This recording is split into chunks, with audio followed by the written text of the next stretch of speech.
Hey, everybody. Welcome to another episode of Everyday Strong with Dr. Michael G. Daniels. This is your host, CB Baker.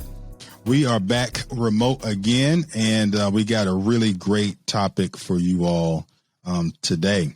The topic today is we're going to discuss and have a point-by-point discussion of the information age and how it affected the church. Now, this episode is going to be a little bit different. This episode, as you always have noticed, that I usually tend to somewhat agree with Dr. Daniels and what he says. I mean, of course, it's his show and I'm just the host, right? But this particular episode, I will be going against Dr. Daniels and his thought process and what he says about the information age. All right, so welcome to the show, Dr. Daniels. Welcome. It's always good to be here, and it's always good to have a spirited discussion, even though my opponent is wrong. All right. So I'll try to take it easy on you on this one. Okay. All right.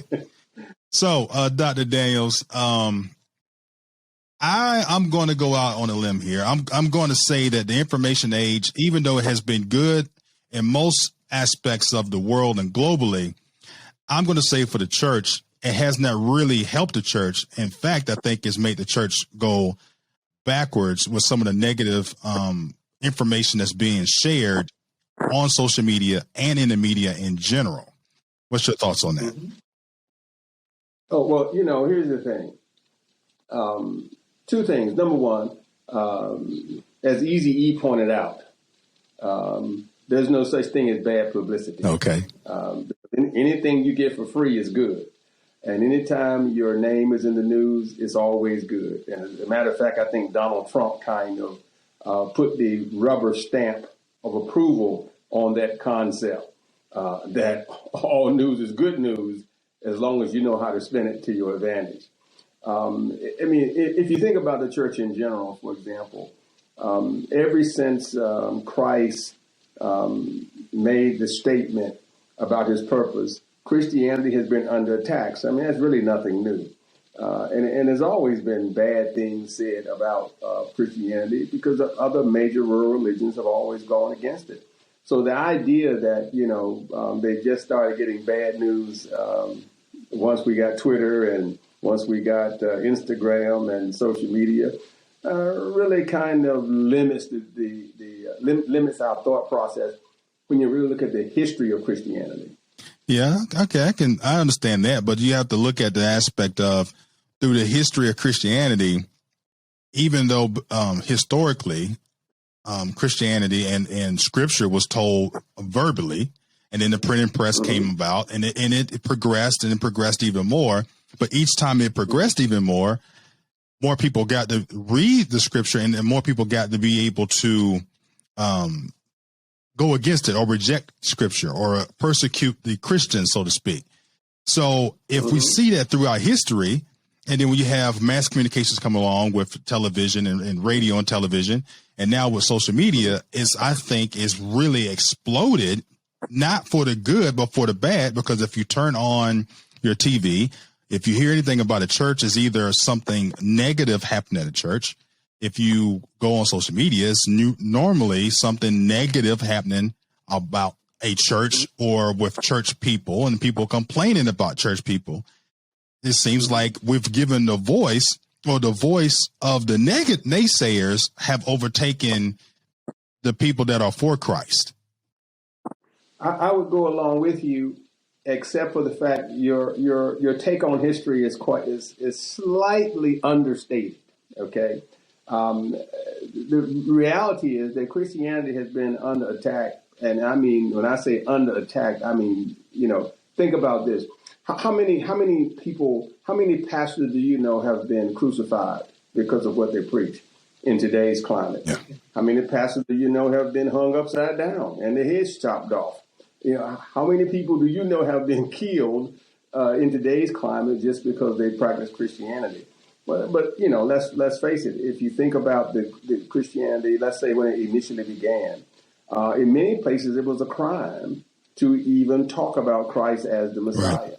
And so when you think about it, it was always under attack. Let's look at it another way. You look at the advent of televangelism, for example, okay?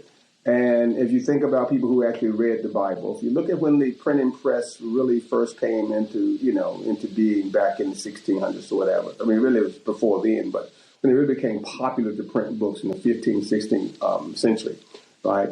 Few people could afford books. So few people had Bibles, actually. And so it's only in recent times, it's only in the 20th century where the ability to own a book was within the common man's financial means. So there really weren't a lot of Bibles to be read. Most people went by whatever the preacher said. So it really was a mouth-to-mouth kind of deal. There may have been one Bible in the entire church, and the pastor had that book. Now you start televangelism with people like Billy Graham and people like that, and look at the number of people that now were able to get the word and able to get Christianity under their belts. We have never seen mega churches in the past like we have in this generation. And so prior to social media, prior to television, prior to, all those other mediums of getting things out in the information age, you didn't have churches with 5,000. You didn't have churches with 10,000 people attending. You didn't have churches with 3,000. A large church prior to the information age was a church of 300 people. Now a church of 300 people is considered a small church. And so when you think about it from that standpoint, all news has been good news. It hasn't been bad news.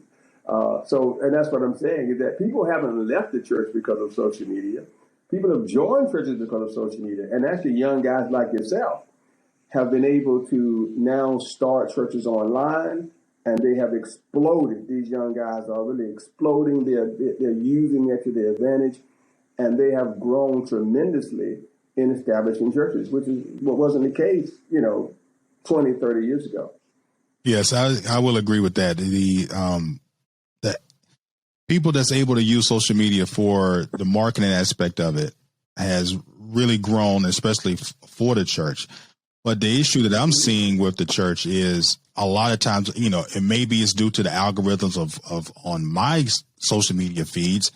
I normally don't see the church in a positive light if something happens. Case in point with the situation with Pastor Michael Todd in Tulsa, when he did what he did on and it got filmed and it was all on Twitter, and Twitter blew up, and all the negative naysayers came out and blasted not only just Michael Todd, but also blasted the church in general and saying, this is what you get for following false prophets and all this negativity. And I was in a conversation with some other people, and they were saying that basically, the enemy has taken a hold of social media and used it to be able to get people to go away from the church. And I said, well, I could see that, but I will say that I do see a lot of negative information about the church in general based off of one person's actions, like Michael Todd. It was like everybody came down on the entire church as if, he was, the Pope or something. But it's like everybody just dumped on Christianity. Well, they didn't bounce on the entire church. That's not accurate. I'm saying they bounced on him. Well, what I saw, they bounced on the entire church. No, what I'm saying is what they said has no impact on Enoch Baptist Church. Not one bit. It right. wasn't. What they said has no impact on T.D. Jakes. What they say it has, no impact on the Episcopal Church, of those churches. It had no impact on it. So they weren't saying that all churches are corrupt because of what he said. They didn't say all churches were doing something bad because of what he said. And my point is this: there have always been pastors that people have looked at and said that they were corrupt. This is nothing new. I mean, it really isn't anything new.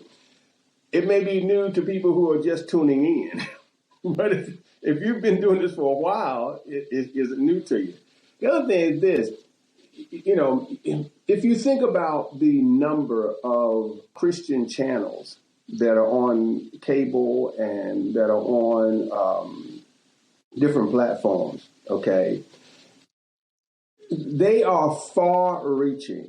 There are just as many channels that deal with Christian related material as there are that don't. When you really look, if you go on a cable network or a satellite network, and all those stations are giving out positive things about Christianity, right? All of them are. Now, the fact that a couple of stations or a group of people may be espousing negatives doesn't take away from all the other positives. So when a person says, well, the positive stuff is not out there, it really is a construct of what you listen to and where your aims are. Because, for example, I didn't see his issue on CNN. I didn't see what he talked about on MSNBC. Right. I didn't see it on Fox. And those are the major news networks. In fact, it is.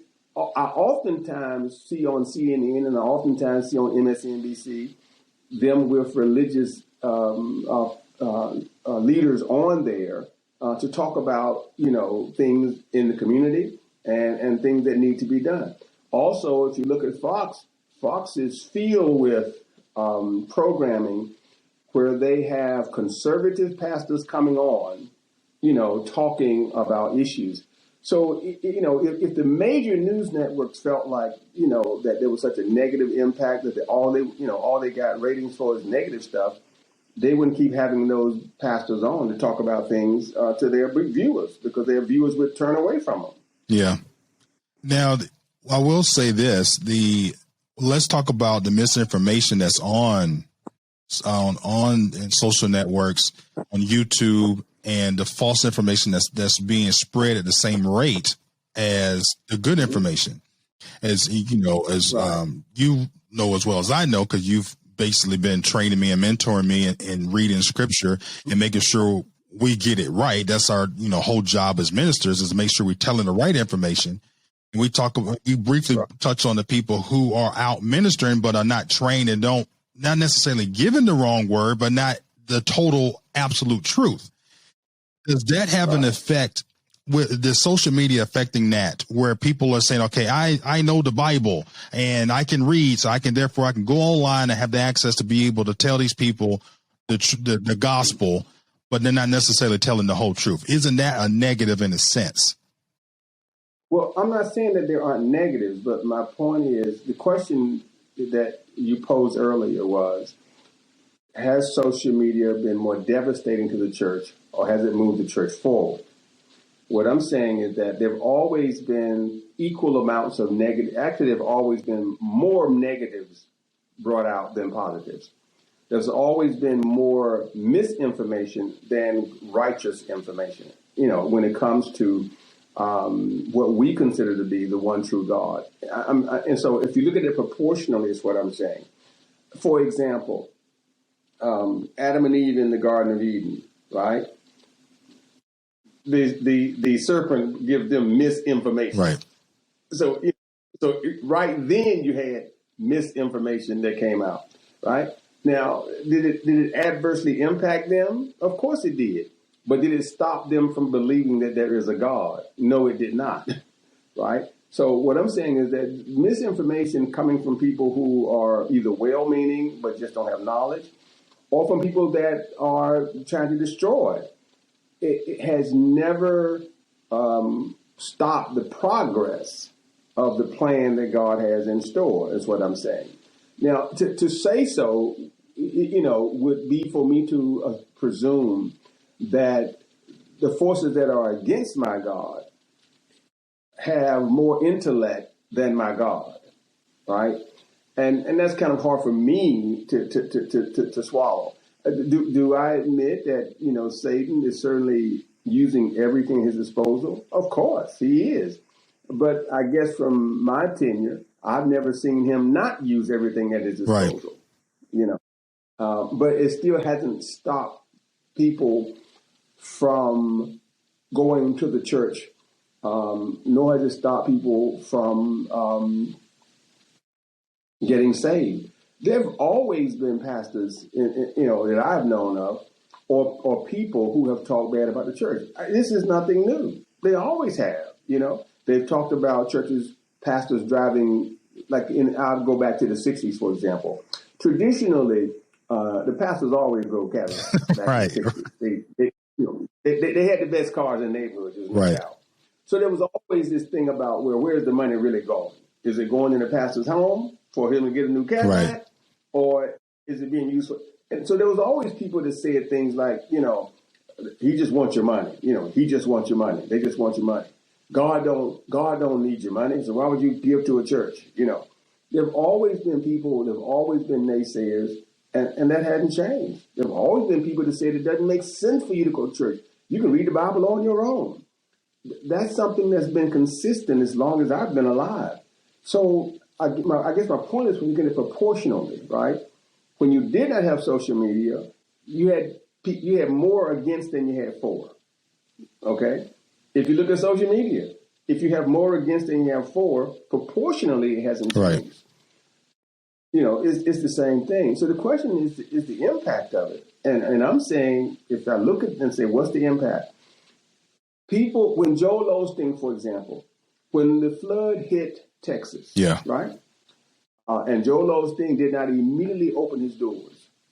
There was an outcry from people. If he really is who he said he is, why don't he open his doors to people, right? How many folk left the church because of that? How many folk left Joel Osteen's church? Probably not many. Probably not many. When they opened the doors up, it was still maxed out again. It's like, okay, because people are used to it. I guess what I'm saying is that people are used to attacks on the church. It's not like it's something new. They're used to it. There were negative things about TD Jakes, a few years back. Did anybody leave the church? No. The Potter's house is just as big as it ever was. When Reverend Ralph Abernathy wrote his book, his memoirs, right? And he talked about Martin Luther King, Dr. Reverend Martin Luther King, and he said that Martin Luther King had mistresses, okay?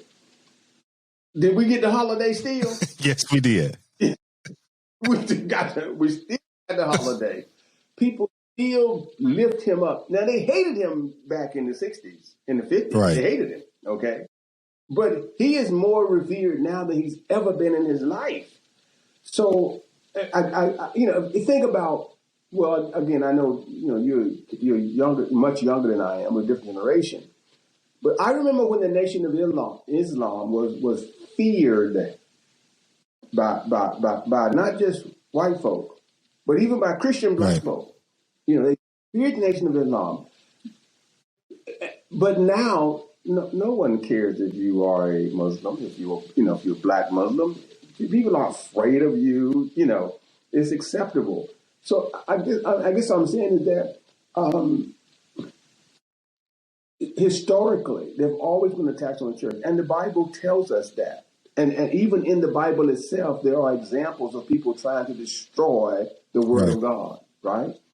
But their attempts did not create a situation where it was destroyed.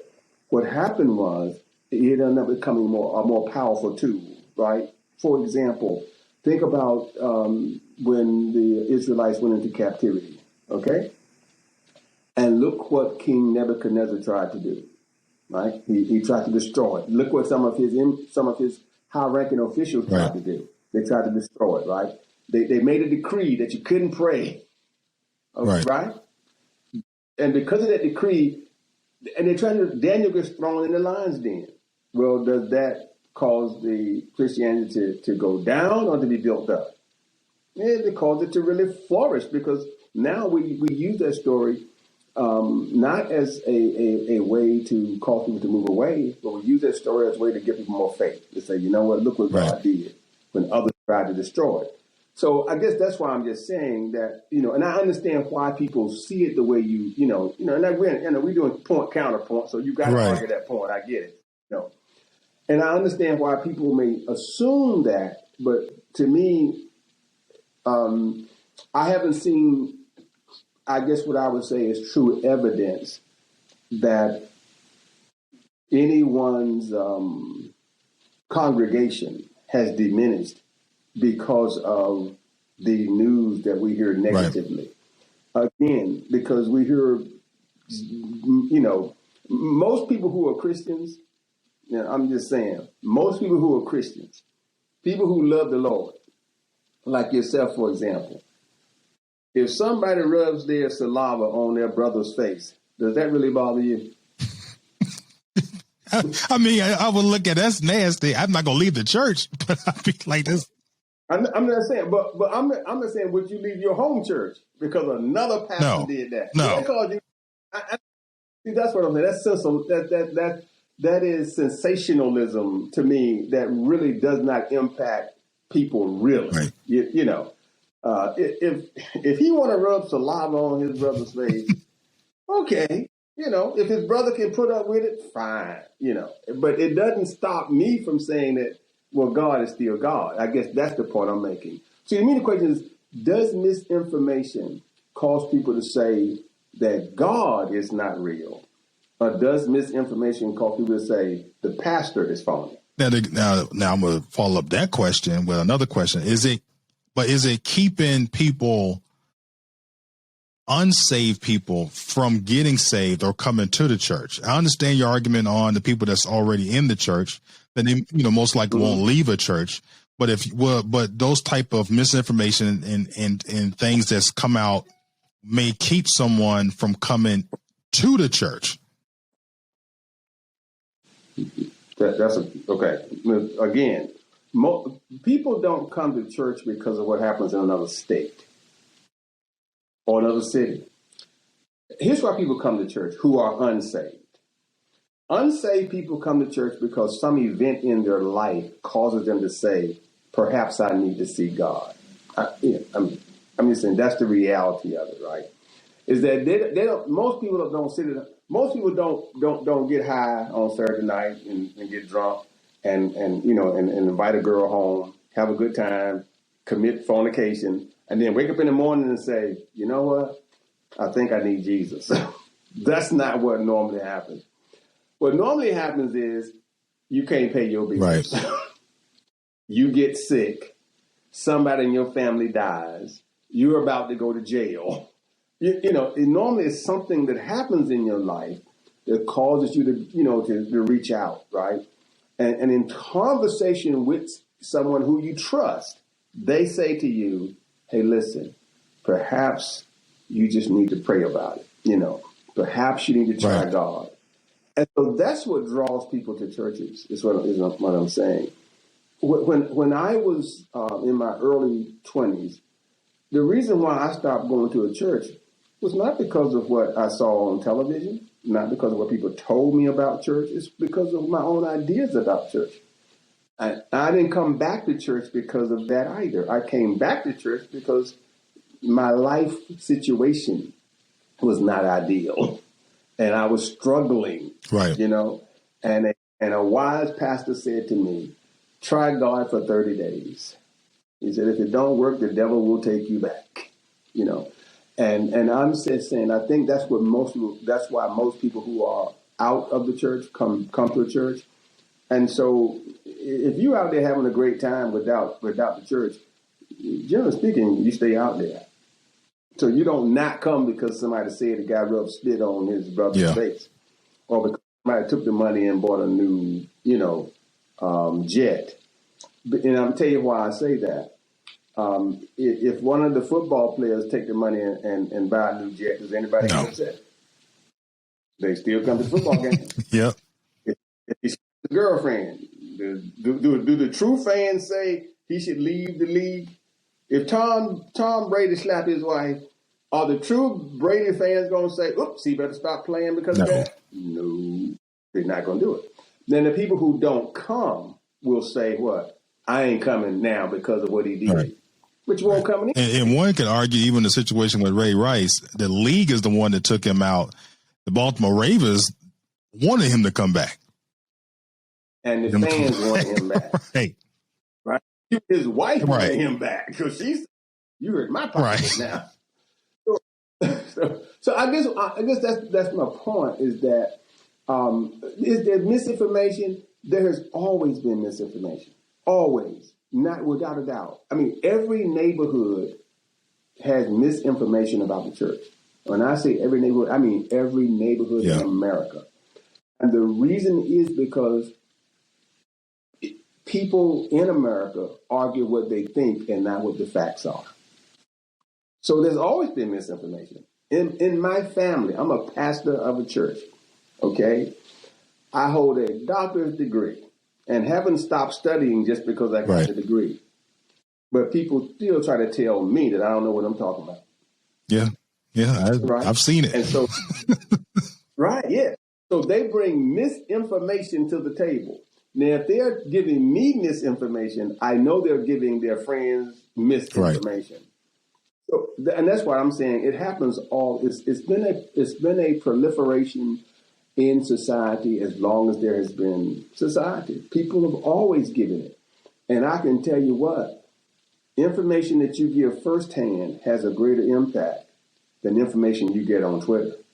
Yeah.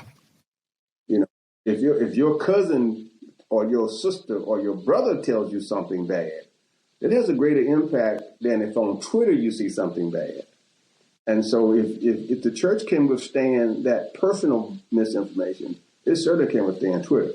And I just, down through the ages, it just has. I don't think it'll ever change.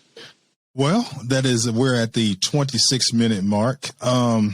So I'm going to transition right now into a more agreeable stance and ask questions.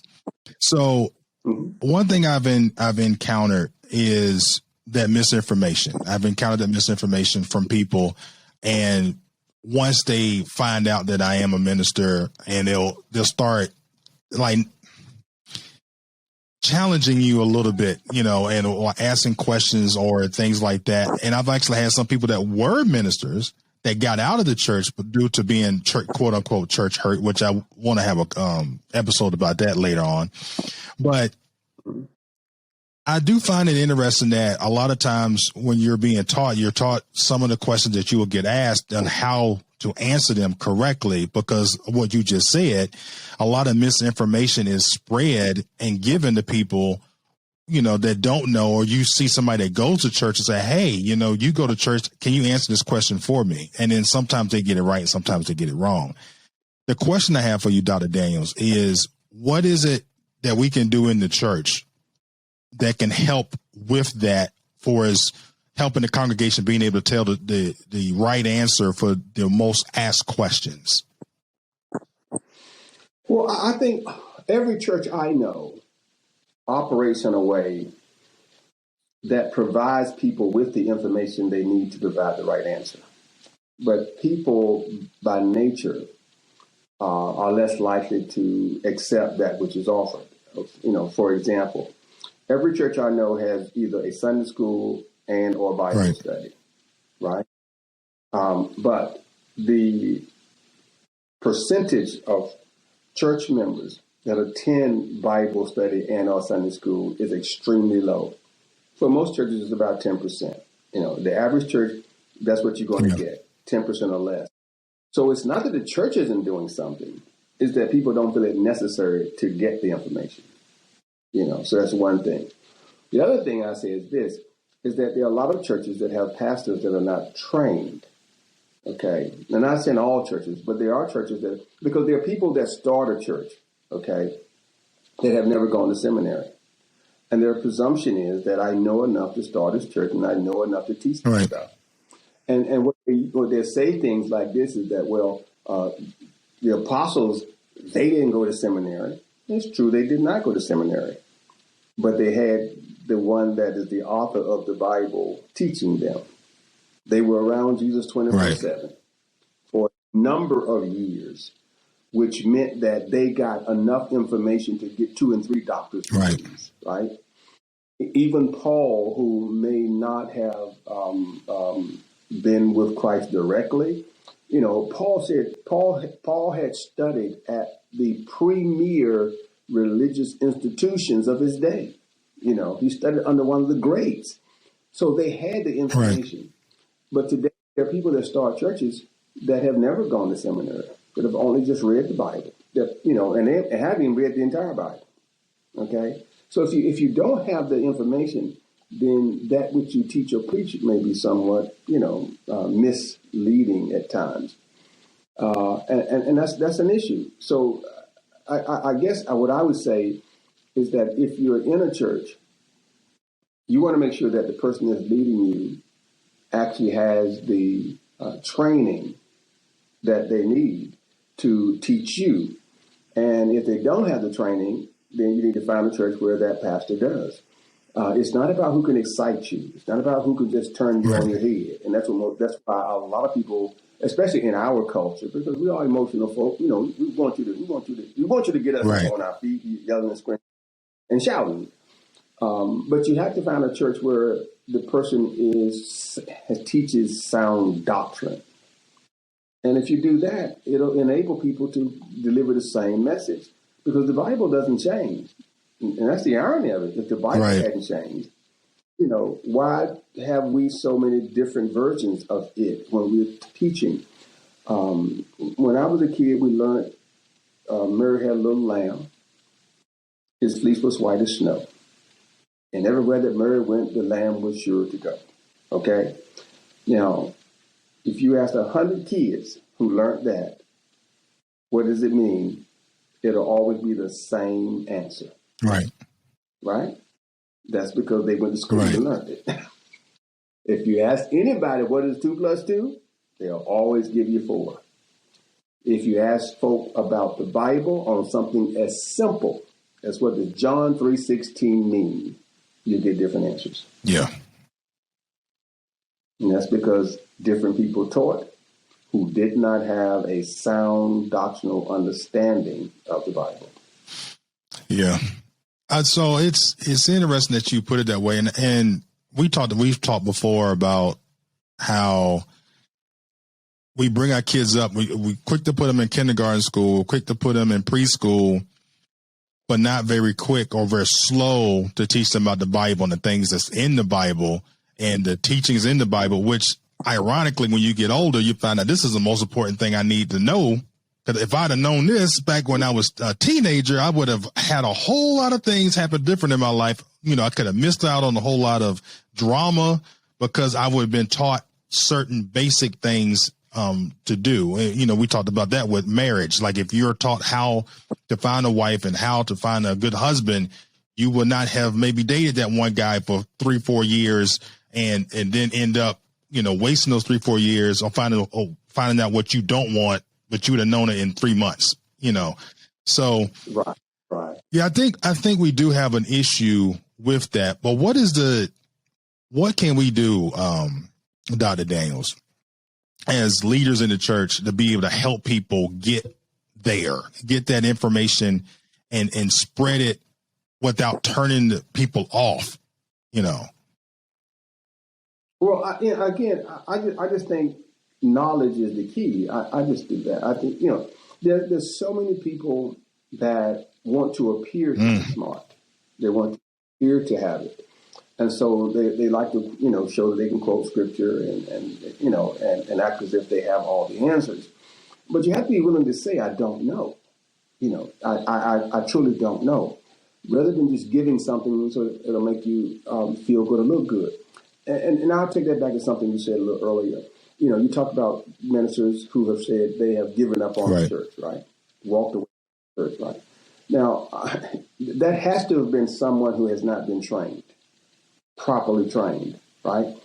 How can you give up on something that you say is life itself, right? How can you give up on something that the essence of what you believe has been ordained by your Creator? For example, the church was not designed by a man. It was designed by Jesus. He established the church. Jesus is the one that said, upon this rock, I build my church, right? So he's the one that set that system up, okay? Now, that would be like me saying, I'm not a human being. I'm giving up on being a human being because I got hurt as a human. Right. Now, that didn't even make sense, No. Right? Because how can do you give up on being a human being because you got hurt as a human? No. Well, how do you give up on the church if you're a true believer? But see, that's why point is that tells me that here's a person that their knowledge is not quite there. Okay. Now I'm saying it for this. If I leave a church, it's because not only did I get misinformation, but I believed it in a wrong way. Okay. For example, most people that leave a church is because they found out the pastor was not perfect.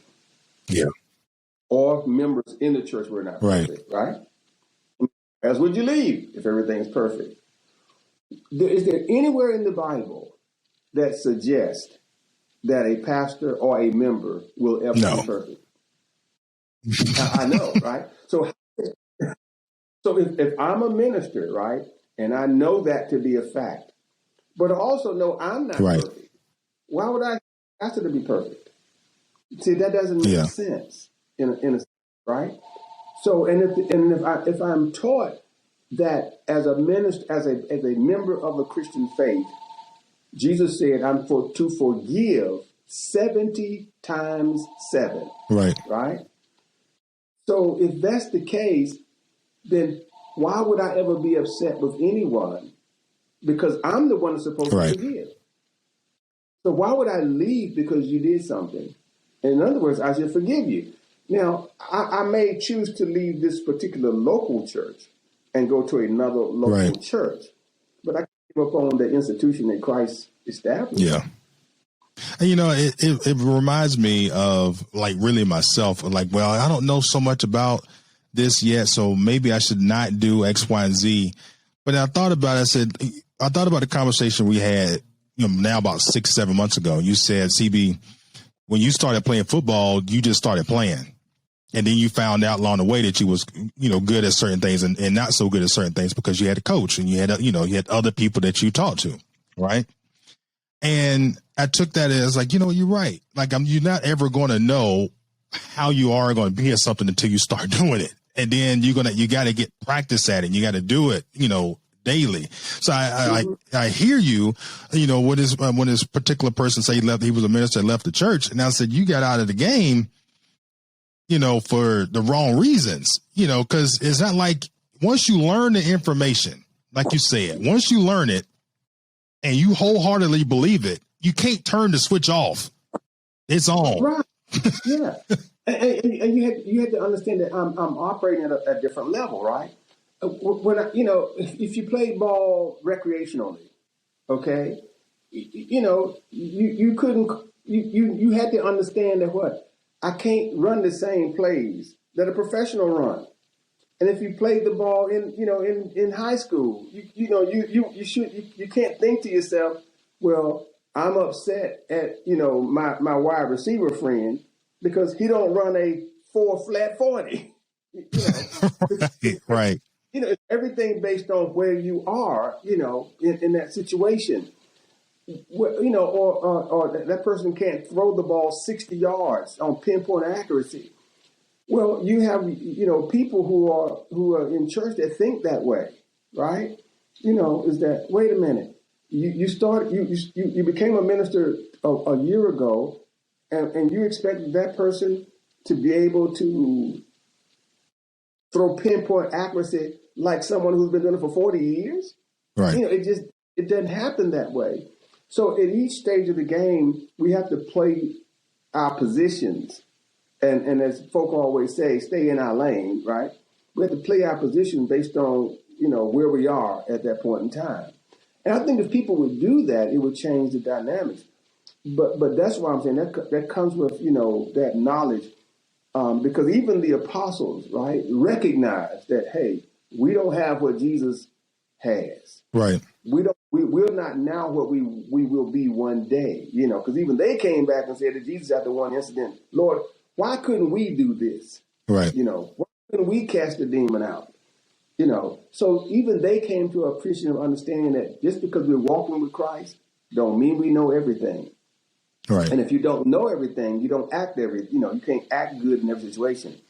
And that's what people have to realize about themselves so they don't give misinformation, recognizing that, I don't know everything. And therefore, if I don't know, then let me just stay silent. Yeah. In that story, Jesus said it didn't happen because you didn't have enough faith.